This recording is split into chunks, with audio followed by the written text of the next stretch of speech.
Hello, bachcho, let's see this question. This question says 1 mole of an ideal gas whose adiabatic exponent equals gamma undergoes a process in which the gas pressure related to the temperature as P is equal A T raised to power alpha and A alpha are the constant. What is the molar heat capacity of gas in the process? Key concept for this question is molar heat capacity. Key concept for this question is molar heat capacity. Molar heat capacity जिसे हम cm से represent करते हैं और इसे हम calculate कर सकते हैं by the using equation which is of first law of thermodynamics.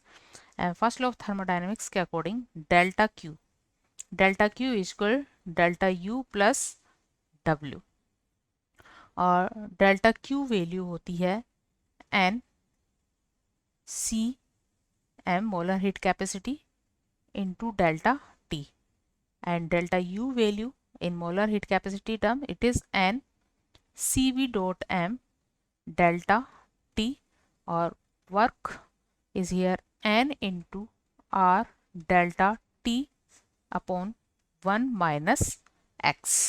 So इस इक्वेशन का यूज करते हुए हम Cm वैल्यू को कैलकुलेट कर सकते हैं. यहाँ पर n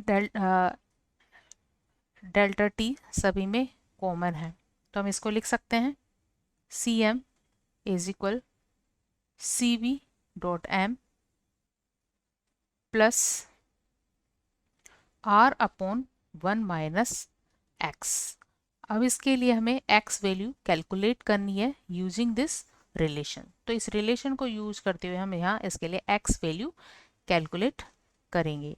इसके लिए एक्स वैल्यू इस तरह से निकाल सकते हैं हम क्योंकि P इज इक्वल है A T raise to power alpha और P is equal A T को हम प्रेशर वॉल्यूम की टर्म में रख सकते हैं. प्रेशर वॉल्यूम की टर्म में होगा ये PV upon NR, PV upon NR raise to power alpha. So यहाँ से ये वैल्यू हमें मिल जाती है P अपॉन P अल्फा और इस साइड होगा B अल्फा और बाकी सारे टर्म्स क्या है कांस्टेंट है तो ये भी क्या होंगे इस तरह से कांस्टेंट हो जाएंगे. सो यहाँ हमें P और V के बिटवीन रिलेशन मिल जाएगा P V alpha upon alpha minus 1 is equal constant. तो यहाँ पे x वैल्यू मिल गई है अल्फा अपॉन अल्फा माइनस 1. सो x वैल्यू को यहाँ पुट करेंगे और x वैल्यू को यहाँ पुट करके हम cm वैल्यू निकाल सकते हैं.